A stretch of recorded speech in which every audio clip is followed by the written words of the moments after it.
तेरापंथ धर्म संघ एक अद्वितीय विलक्षण संघ है। इसकी रीति नीति, व्यवस्था, संविधान और परंपरा आचार्य भिक्षु की सौभाग्य देन है। उनके उत्तरवर्ती आचार्यों ने युगीन आवश्यकताओं के धरातल पर समय समय पर नई व्यवस्थाओं का सृजन किया और संघ के विकास और विस्तार में महान योगदान दिया। तेरापंथ साध्वी समाज में संघ के चतुर्थ आचार्य श्री जीतमल जी ने साध्वी प्रमुखा पद का सृजन किया। आइए देखते हैं तेरापंथ धर्म संघ की 7 साध्वी प्रमुखाओं के अद्भुत क्वालिटीज। तेरापंथ संघ के प्रथम साध्वी प्रमुखा के पद का दायित्व मैंने संभाला और साध्वी समाज की व्यवस्था में आमूलचूल परिवर्तन कर कुशल प्रबंधन की मिसाल बनी। मेरी कार्य कुशलता और कर्तृत्व ने समूचे धर्म संघ को विशेष रूप से प्रभावित किया। तेरापंथ की दूसरी साध्वी प्रमुखा होने का सौभाग्य मुझे मिला। मेरा नाम साध्वी गुलाब सती है। वह युग शिक्षा का योग था। मैंने संघ की उर्वरा धरती पर ज्ञान विद्या के बोधि बीजों का वपन किया। मुझे प्रथम संस्कृत भाषा विज्ञ एवं भगवती सूत्र की जोड़ की प्रथम प्रतिलिपि पत्र में मेरा नाम दर्ज किया गया। मैं समर्पण की जीवन नजीर हूँ। मैं तीसरी साध्वी प्रमुखा नवलांजी हूँ। मैं कठिन परिस्थिति में भी गुरु इंगित की आराधना करने वाली विरल साध्वी हूँ।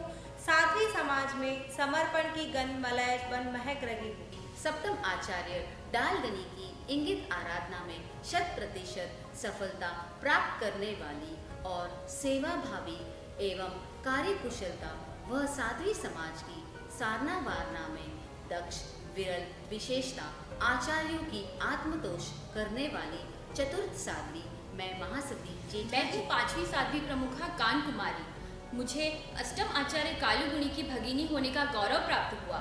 श्रम निष्ठा, कार्यकुशलता, आचार निष्ठा एवं विनय निष्ठा मेरा महनीय व्यक्तित्व है। निर्भीकता, कला कुशलता और व्यायाम पटुता से मेरी विशेष पहचान बनी है। आत्मीयता, मधुरता और सौहार्दपूर्ण व्यवहार से सबके दिलों में स्थान बनाने वाली मैं छठी प्रमुखा झंपू जी हूँ।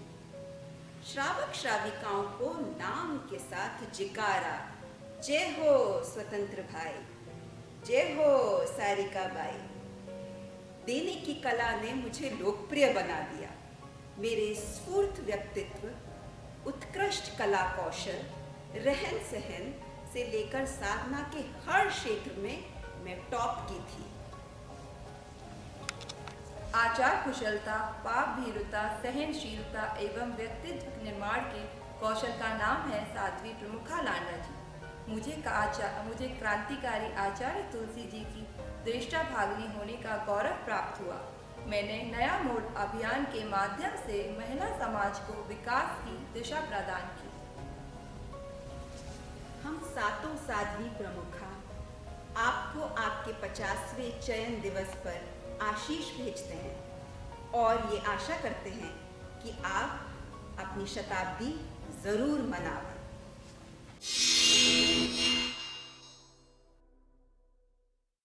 तेरापंथ धर्म संघ के 9वां आचार्य श्री तुलसी एक स्वप्न दृष्टा आचार्य थे। उन्होंने तेरापंथ के आकाश में अनेक ग्रह नक्षत्र उद्भासित किए। उनकी अनेक उपलब्धियों में एक महत्वपूर्ण घटक है तेरापंथ साध्वी समाज का विकास। आचार्य श्री तुलसी ने आचार्य पद का दायित्व संभालते ही साध्वी समाज की शिक्षा पर ध्यान केंद्रित किया और साध्वी प्रमुखा लाडा जी का स्थान रिक्त होते ही आचार्यवर ने एक सुशिक्षित, बौद्धिक, प्रबुद्ध, आचारनिष्ठ, उन्नत विचारों की धनी युगीन साध्वी प्रमुखा का सपना देखा। इस संदर्भ में अनेक व्यक्तित्वों पर अपनी पारखी नजरें टिकाई और उन्होंने खोज निकाला एक बहुमूल्य व्यक्तित्व साध्वी प्रमुखा कनक प्रभा, जिनको निसंगतः अतीत में हुई 7 साध्वी प्रमुखाओं की बहुमूल्य विरासत प्राप्त थी। अब देखते हैं जन्म और बचपन। जन्म और बचपन। लाडनू निवासी सुप्रतिष्ठित बेद परिवार के शासन भक्त श्रावक बुद्धमल जी बेद के हरे भरे गुलशन में विक्रम संवत 1998 श्रावण कृष्णा त्रयोदशी को कोलकाता महानगर के मातृ सदन में एक कली खिली, जिसका नाम रखा गया कलावती। पिता श्री सूरजमल जी तथा मातुश्री छोटी देवी के मन में चौथी संतान के रूप में पुत्र रत्न की आशा और आकांक्षा थी। पुत्री का आगमन एक बारगी कैसा कैसा ही लगा, पर दूसरे ही क्षण चिंतन की धारा बदली और दुर्गा लक्ष्मी के बाद सरस्वती का आना सौभाग्य का प्रतीक मान मन आश्वस्त हो गया। नवजात बिटिया की किलकारी घर आंगन में गूंजी। पंडित जी, कृपा करके मेरी बेटी की कुंडली देख लीजिए। दे दो। लड़की महाभाग्यवान है। इसके ग्रह नक्षत्र बड़े तेज हैं। यह कुल का नाम रोशन करेगी। जातक अपने तेजस्वी कर्तव्य से महिला जगत की शक्ति एवं क्षमता को युग की दहलीज पर रखकर नए इतिहास का सर्जन करेगी। मेरी एक अरबी ज्योतिष से भी बात हुई थी। उन्होंने भी बताया कि आपके घर में सरस्वती का अवतरण हुआ है। इस बालिका में प्रतिभा, पौरुष और साधना का विरल योग होगा। कला के जन्म के बाद 2-2 वर्ष के अंतराल से 2 भाइयों का आगमन होना परिवार की खुशियों का तथा चिर प्रतीक्षित मनोकामना की संपूर्ति का प्रतीक था। इसलिए परिवार के वरिष्ठ सदस्यों ने उसे परम भाग्यशाली कन्या का खिताब दे दिया। बचपन बीता। राजस्थान के ओसवाल समाज में कन्याओं को पढ़ाई नहीं कराई जाती थी। सुनते हैं बचपन में कैसे बचपन का जीवन जिया कला ने। गर्ल्स स्कूल ऑफ लाडनू में मेरा एडमिशन हुआ। मैं स्कूल में अच्छी होशियार थी। तीसरी कक्षा उत्तीर्ण करते ही मेरे लिए स्कूल के दरवाजे हमेशा के लिए बंद हो गए। भले ही स्कूल के दरवाजे बंद हुए, पर दिमाग की खिड़कियां खुली थी और अपनी प्रतिभा के कारण पूरे स्कूल में छा गए। मैं बचपन से ही धैर्य संपन्न थी। इच्छा अनिच्छा कभी मैंने प्रकट ही नहीं की। कला 11 वर्ष की और कला पर सारा भार आ गया। कैसे घर का संचालन करती और अपने 3 छोटे भाई बहन और 3 भांजा भांजी की देखभाल कैसे करती। मैंने अपने मस्तिष्क में डिक्शनरी बनाई। मैंने उस डिक्शनरी के खास शब्दों से मेहनत करना, टाइम मैनेजमेंट, हेल्पिंग नेचर और सबको खुशी बांटना सीखा।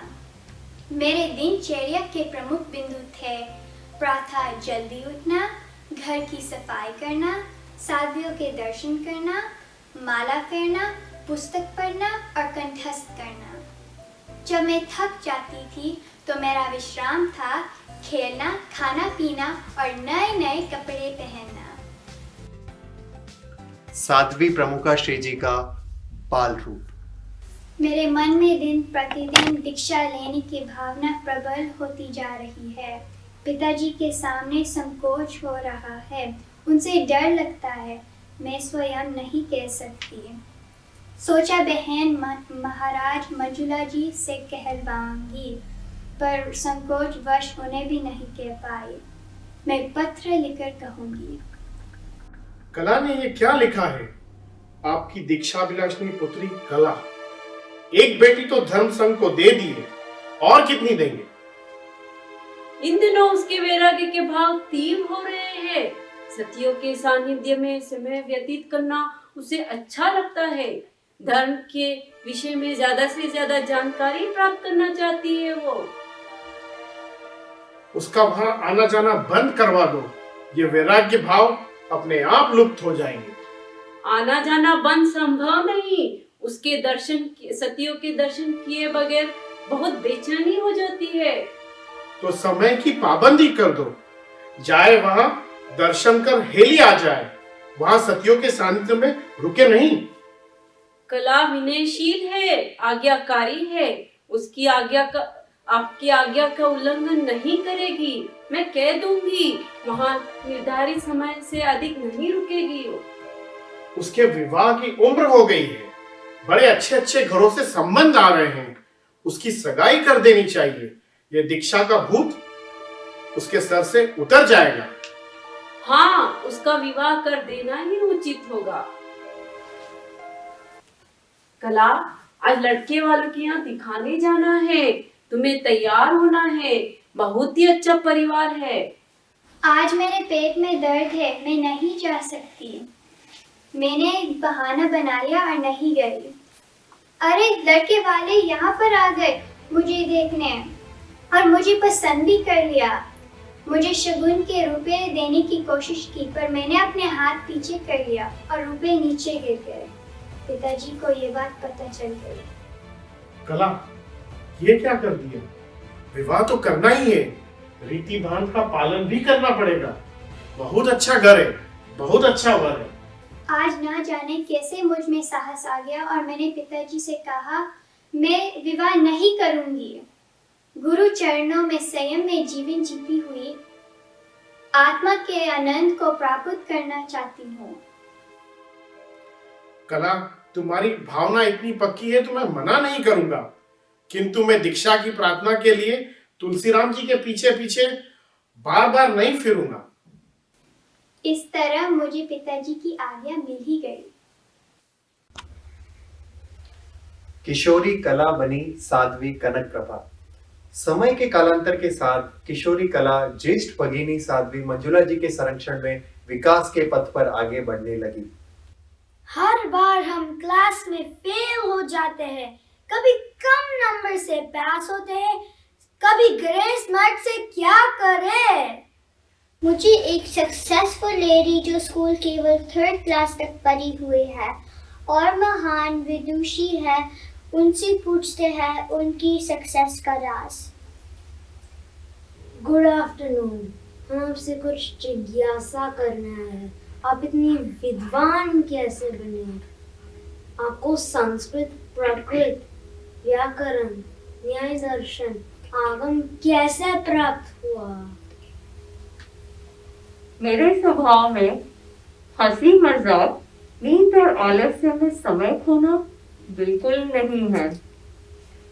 अध्ययन काल में मेरी पहली विशेषता थी पढ़ते समय नोट लेने की मनोवृत्ति। दूसरी विशेषता थी सूक्ष्मग्राही मेधा, तथ्यों एवं रहस्यों को आत्मसात करने की कला। हर प्रश्न का एग्जाम में सही और संतुलित उत्तर लिखना। इन्हीं कारणों से मैं हर बार 1st क्लास से पास होती थी और गुरुदेव तुलसी से बहुत से पुरस्कार भी पाए हैं। ऑसम लाइफस्टाइल ऑफ साध्वी प्रमुखा जी, ऑसम लाइफस्टाइल। पर यह साध्वी प्रमुखा कब बनी, कैसे बनी, इसकी भी थोड़ी बहुत जानकारी ले लेते हैं। Ready all of you? Arham Shri Bhikshu Bharimal Rishiraj जय जस मघुआ मानक डालचंद काड़ू गुरुभ्यो नमः। आज विक्रम संवत 2028 माह कृष्ण 11 बुधवार को मैं सहिष्णुता की प्रतिमूर्ति साध्वी प्रमुखा लाडा जी के स्थान पर साध्वी कनक प्रभा को नियुक्त करता हूँ। साध्वी कनक प्रभा मेरे निर्देशानुसार साध्वी संघ की तटस्थ एवं व्यापक दृष्टि से व्यवस्था व सार संभाल करेंगी। मेरा विनीत साध्वी समाज साध्वी प्रमुखा के आदेश निर्देश का अंतःकरण से पालन करेगा। आचार्य तुलसी, गंगा सहरा, राजस्थान, 2 जनवरी 1972। महाराज ने कभी लंबी तपस्या नहीं की पर छोटी छोटी तपस्या खूब की। आप भी करना चाहेंगे तो सुनिए फिर संकल्प ले। एक बार के भोजन में 9 द्रव्य से ज्यादा अधिक नहीं लें। हाथ धोने के बाद कुछ नहीं खाएं। आहार के निश्चित समय के अलावा बीच में औषध के सिवा कुछ नहीं लेना। तत्कालीन व्यवस्था के अनुसार उन्होंने साध्वी जीवन के प्रारंभिक 15 वर्षों तक कभी मध्याह्न की गोचरी से पहले कुछ नहीं खाया, भले 12 बजे हों भले 2 बजे हों। प्राय प्रतिवर्ष श्रावण महीने में विशेष प्रयोग करती रही, जैसे कभी पूरे श्रावण महीने में 6 विगय वर्जन, कभी पूरे श्रावण महीने में एकाशना, कभी पूरे श्रावण महीने में विगय वर्जन के साथ प्रथम प्रहर करना, कभी आँच का पानी पीना और एक अनाज का उपयोग करना। एक बार 27 दिन तक अन्य परिहार और सफेद पदार्थ का उपयोग किया और उसका समापन तेले से किया। श्रावण महीने में तीन बार पहले दिन एक द्रव्य, दूसरे दिन 2 द्रव्य, यावत 15वें दिन 15 द्रव्य का उपयोग किया। इसी क्रम से पुनः 15 से प्रारंभ कर महीने के अंतिम दिन तक द्रव्य लेकर ऊनोदरी तप का प्रयोग किया। साध्वी जीवन के प्रारंभ से ही उन्होंने अष्टमी चतुर्दशी को एकाश्रय करने का संकल्प किया। लगभग 1 वर्ष तक 1 महीने में 4 एकाशन किए। परमाराध्य गुरुदेव श्री तुलसी की पुण्यतिथि कृष्णा तृतीया को लगभग 17 वर्ष तक उपवास किए। इसी प्रकार आचार्य श्री महाप्रज्ञ जी की मासिक पुण्यतिथि कृष्णा एकादशी को 7 वर्ष तक उपवास का क्रम चला। उसके बाद अस्वस्थता के कारण उपवास नहीं होते, प्रायः 6 विगय का वर्जन करती हैं। कालुगणी की षष्ठी के दिन संवत्सरी के पारने के अतिरिक्त 6 विगय नहीं लेती। विक्रम संवत 2054 से वर्तमान तक कढ़ाई विगय का त्याग है। प्रायः 1 विगय के अतिरिक्त किसी विगय का उपयोग नहीं करती। वाव, मजा आ गया मजा। मैं अपनी लाइफ में अभी 100 द्रव्य खाता हूँ, बट अब मैं 9 द्रव्य खाऊंगा। भाइयों बहनों, खाली हाथ कोई न जाए, कुछ न कुछ संकल्प लेकर जरूर जाएं। विक्रम संवत 2038 तदनुसार ईस्वी सन 17 जनवरी 1982 का मर्यादा महोत्सव गंगा शहर में था। परम पूज्य गुरुदेव ने प्रस्तुत वर्ष को संयम वर्ष के रूप में मनाने की घोषणा की। उस पूरे वर्ष तक साध्वी प्रमुख श्री जी ने निम्न विशेष संकल्प किए। प्रत्येक मास की कृष्ण पक्ष की द्वादशी को उपवास, प्रत्येक मास की शुक्ल पक्ष त्रयोदशी को उपवास, एक बार के आहार में 9 द्रव्य से अधिक नहीं लेना, चीनी मिश्रित कोई भी द्रव्य नहीं लेना, प्रतिदिन 4 बजे ओम भिक्षु का जप आधा घंटा, मध्याह्न में 12 बजे ओम भिक्षु का जप आधा घंटा, प्रातः विघ्न हरण की गीतिका का 2 बार स्मरण। ईस्वी सन 1986 में 50 दिन तक प्रातः राश तो किया ही नहीं, दूध का उपयोग न करने का भी संकल्प किया।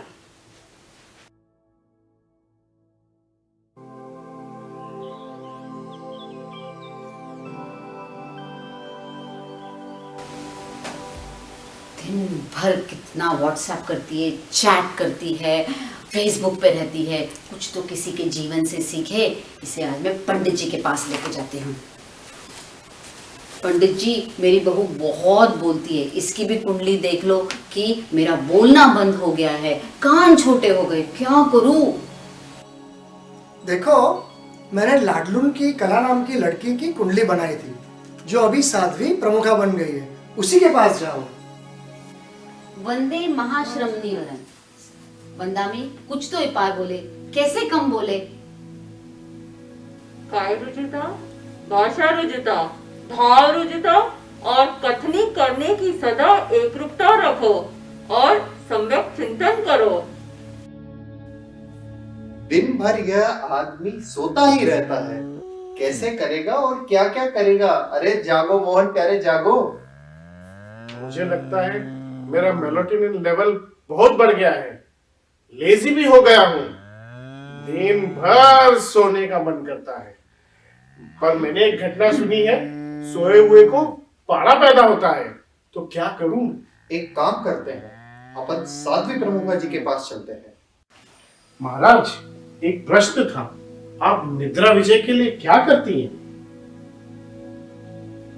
मैं आपको अपने जीवन की बात के बारे में बताती हूँ। मैं रात्रि में वर्षों तक लगभग आधी रात तक लेखन का काम करती रहती हूँ और सुबह 4 बजे उठती हूँ। भले सर्दी हो या गर्मी, जब स्वाध्याय ध्यान आदि करती रहती हूँ। जो व्यक्ति सुबह जल्दी उठता है, उसका भाग्य भी जाग जाता है, और ज्यादा नींद आए तो खड़े हो जाए और चलने लगे। Superb lady, superb. मैंने ऐसी लेडी अपने जीवन काल में नहीं देखी। इतनी प्रभावी व्यक्तित्व की धनी और इतने सरल और उत्तम विचारों के साथ आपने देखा साध्वी प्रमुखा जी का ये विचार। लेकिन इंतजार करिए, आगे और भी जानते हैं इनके व्यक्तित्व के बारे में। वंदन प्रभावी प्रवक्ता को। साध्वी प्रमुखा कनक प्रभा जी एक प्रभावशाली वक्ता है। इनका वक्तव्य एक एक वाक्य को प्रेरणा दीप बनाने वाला प्रतीत होता है। शब्दों का सहज प्रवाह, रोचक उदाहरण, संक्षिप्तता और नवीनता इनके वक्तृत्व की विरल विशेषताएं हैं। अनेक बार अनुभव होता है कि एक बार साध्वी प्रमुखा जी का प्रवचन सुनने वाला व्यक्ति सदा के लिए इनके प्रभाव क्षेत्र में आ जाता है। विशेष संघीय उपक्रम हो या सार्वजनिक कार्यक्रम, सभा संस्था के अधिवेशन हो या दैनिक प्रवचन, गंभीर और सामायिक वक्तृत्व शैली श्रोताओं के अंतरकरण को परिवर्तन की दिशा में प्रस्थित कर देती है। वंदन नैसर्गिक कवयित्री को। साध्वी प्रमुखा जी को निसर्गतः काव्य प्रतिभा प्राप्त है। इनकी कविताओं में संवेदनशीलता, सौंदर्य बोध, क्रांति की गूंज और भक्ति का प्रवाह स्पष्ट दृष्टिगोचर होता है। सासों का एक तारा तथा धूप छाव दो प्रसिद्ध काव्य संग्रह है, जिनमें विविध विषय स्पर्धी 200 से अधिक कविताओं का समाहार है। इनके द्वारा रचित शताधिक गीतों में भक्ति समर्पण के साथ साथ युगीन समस्याओं का समाधान भी समाहित है। संस्कार निर्माण एवं नारी सशक्तिकरण के संदर्भ में भी इन्होंने अंतःस्पर्शी गीत रचे हैं। तुलसी प्रबोध एवं विकास की वर्णमाला इनकी गागर में सागर तुल्य सरस गेय कृतियां है। वंदन प्रशासन एवं प्रबंध वेत्ता को। साध्वी प्रमुखा जी का प्रशासन एवं प्रबंधन कौशल बेजोड़ है। इनकी मृदु अनुशासना साध्वियों के विकास का पथ प्रशस्त करती है। अयाचित कृपा, वत्सलता और आत्मपूर्ण प्रेरणा इनके प्रशासन शैली के आधारभूत अंग है। इसी प्रशासन कुशलता के बदौलत ये चतुर्विद संघ के आस्थाधाम बने हुए हैं। प्रशासन दक्षता के साथ साथ इनकी प्रबंधन पटुता भी विलक्षण है।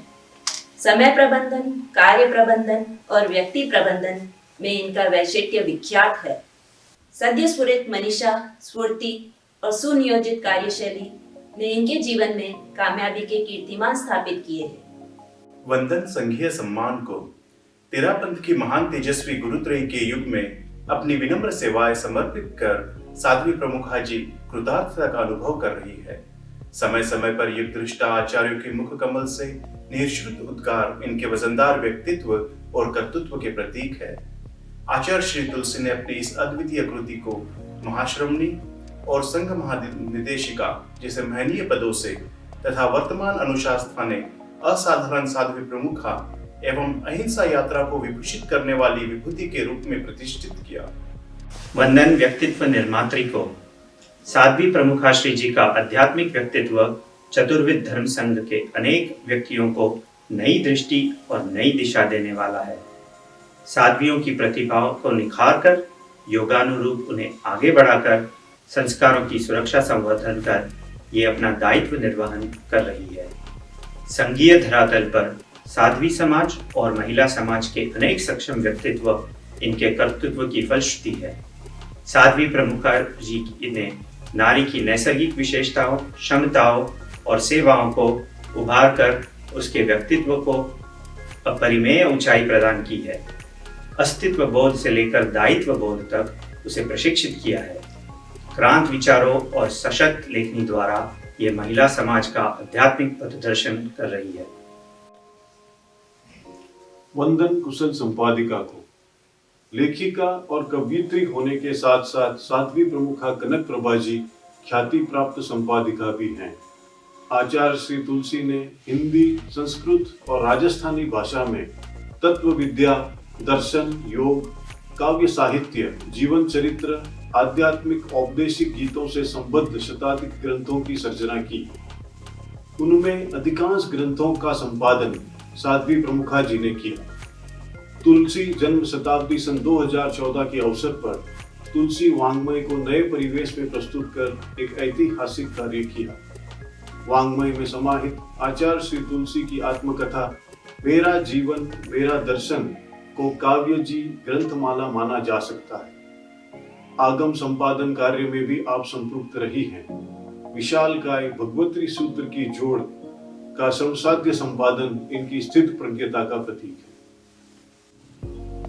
प्रबुद्ध साहित्यकार साध्वी प्रमुखा जी साहित्य क्षेत्र पर एक प्रौढ़ लेखिका के रूप में प्रतिष्ठित हैं। प्रांजल भाषा, प्रभावी लेखन शैली, कसे हुए वाक्य तथा कथ्य तथ्य की पूर्ण अभिव्यक्ति देने वाला शब्द शिल्पन इनकी सृजन चेतना के अपूर्व वैशिष्ट्य है। भाव, भाषा और शैली का यह अद्भुत सौष्ठव पाठक को अत से इति तक बांधे रखता है। गद्य, पद्य, इतिहास, उपन्यास, यात्रावत, जीवनवत आदि विविध विधाओं में इनकी लेखनी निरवधि रूप से प्रवाहित हुई है। इस साहित्यिक प्रतिभा ने न केवल सामान्य पाठकों को बल्कि देश के प्रसिद्ध साहित्यकारों को, मूर्धन्य लेखकों और विचारकों को भी प्रभावित किया है। साध्वी प्रमुखा जी आज तेरापंथ धर्म संघ या जैन शासन की ही नहीं बल्कि अध्यात्म जगत की एक विशिष्ट शक्ति है। इनकी जीवन यात्रा चेतना के ऊर्ध्वारोहण की, आध्यात्मिक उत्क्रांति की और सर्वांगीण विकास की कहानी है।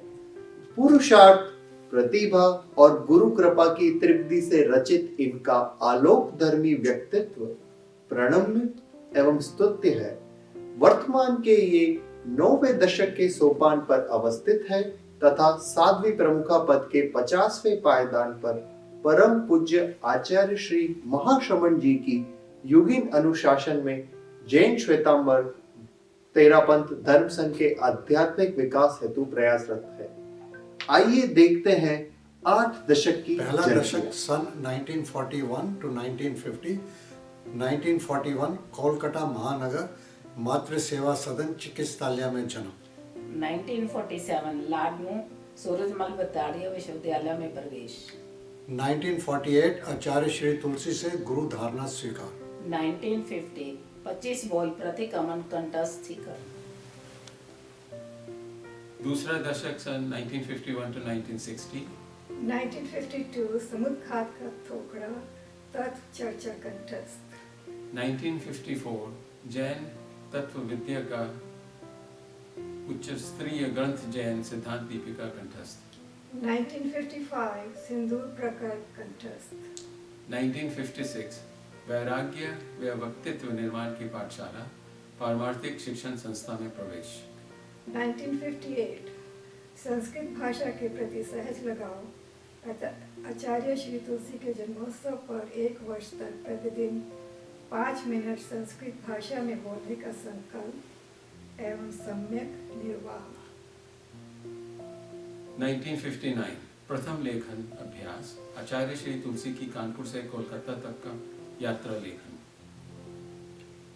कोलकाता महानगर में पारमार्थिक शिक्षण संस्थान की उपयोगिता पर प्रभावपूर्ण वक्तव्य, आरोपों प्रत्यारोपों का निराकरण।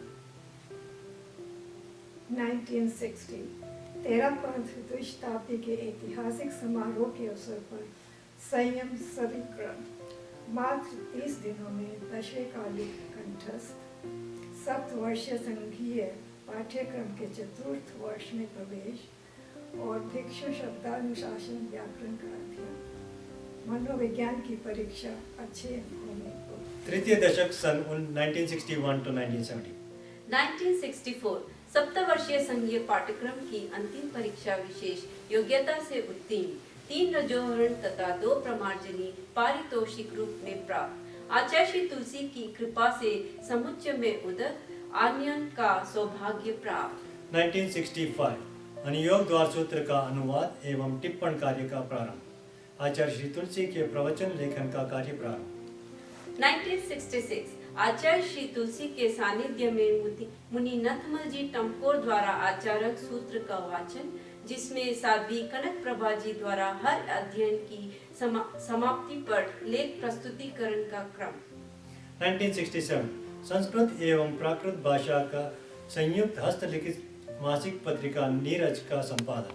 1968 आगम शोध कार्य से संबंध कल्प परीक्षा में प्रवेशार्थ नामांकन।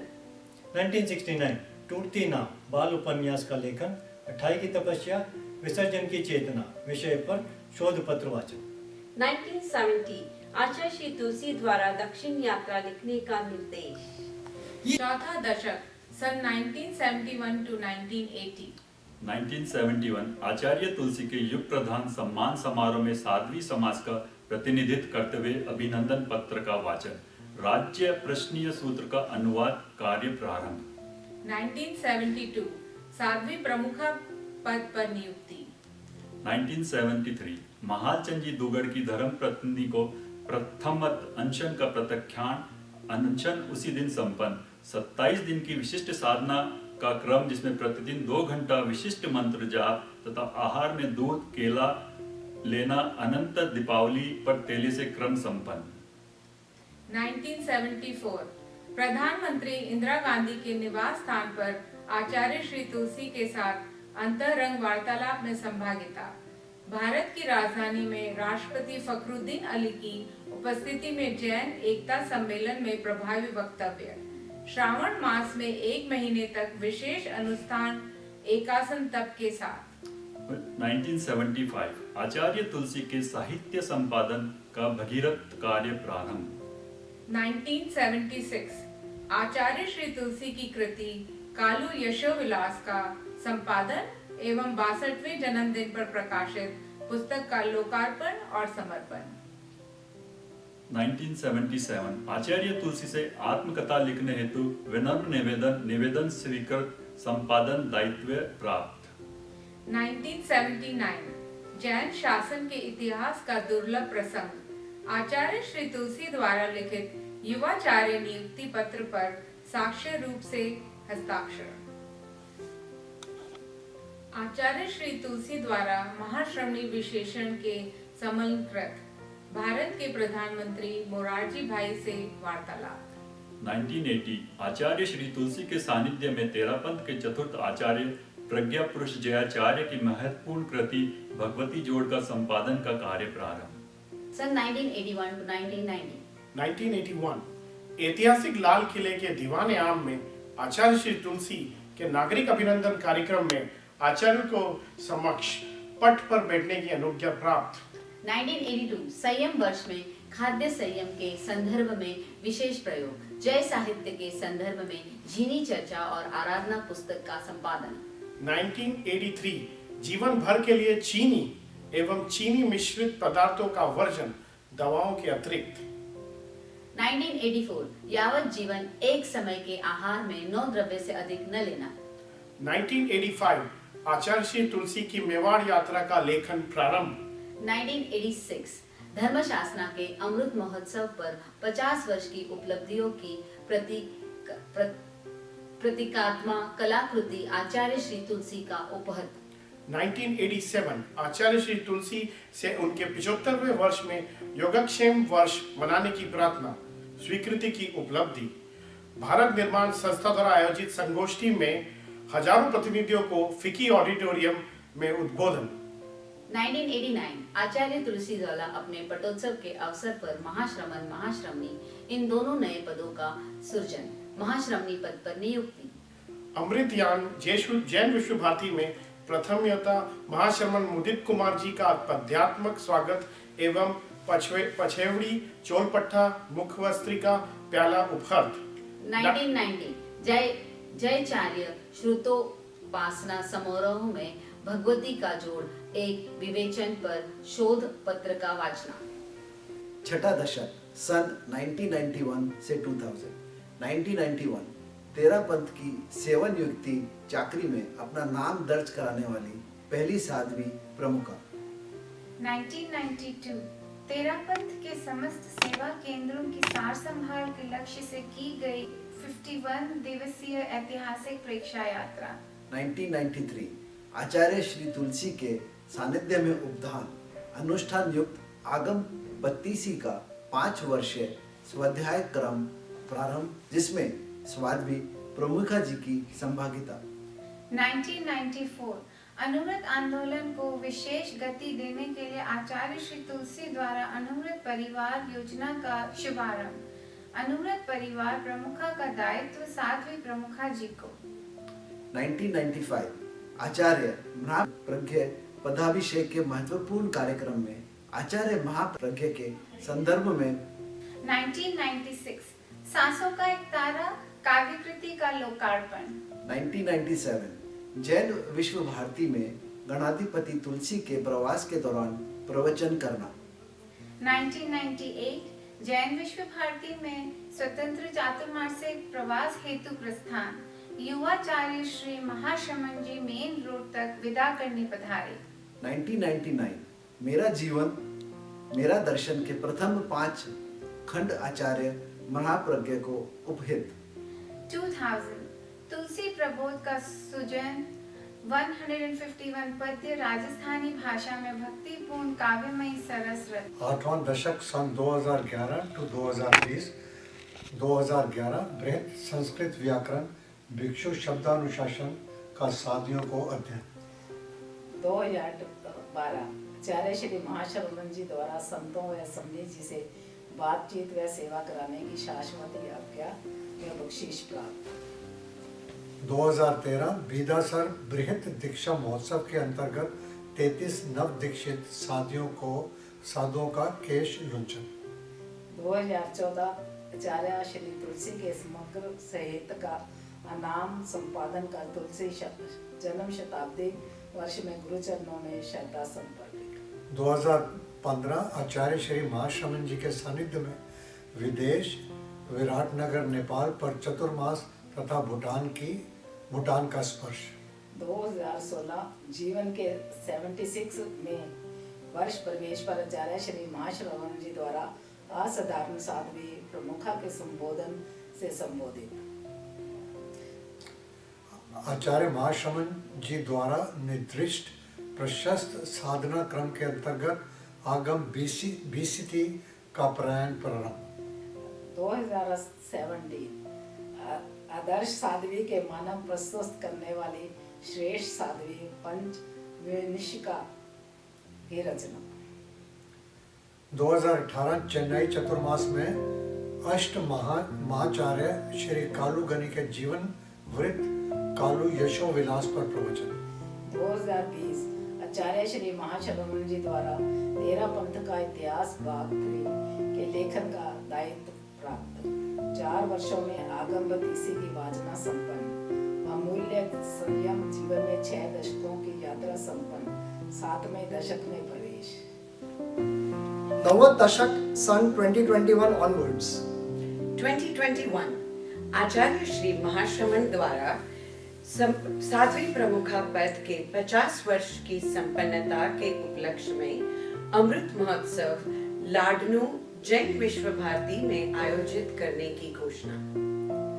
स्वतंत्र यात्रा के दौरान छत्तीसगढ़ राज्य सरकार एवं मध्य प्रदेश राज्य सरकार द्वारा राजकीय अतिथि के रूप में स्वीकृत। तो थी साध्वी प्रमुखा जी के जीवन की कुछ झलकियाँ। हम जेवीबी ह्यूस्टन टीम ने एक बहुत छोटी सी कोशिश करके साध्वी जी की झलकियों को प्रस्तुत करने की एक बहुत छोटी कोशिश की है। अपितु साध्वी जी के जीवन के अंदर बहुत सारी ऐसी झलकियाँ हैं और बहुत सारा ऐसा प्रकाश है जिनसे हम काफ़ी कुछ ज्ञान प्राप्त कर सकते हैं। उनके 50 वर्ष के कार्यों के बारे में और अधिक जानने की उत्सुकता है और ज्ञान प्राप्त करने की लालसा है तो साध्वी कल्पलता जी द्वारा सुंदर लिखित एक उनकी बायोग्राफी अमृत गाथा, जो अभी प्रिंटिंग प्रेस में है और बहुत ही जल्दी पब्लिश होने वाली है। हमारा निवेदन है कि आप उस बुक को रेफ़र करें, उस बुक को पढ़िए और साध्वी जी प्रमुखा जी के जीवन से बहुत सारे ज्ञान प्राप्त करने की कोशिश कीजिए। धन्यवाद। जय जिनेन्द्र।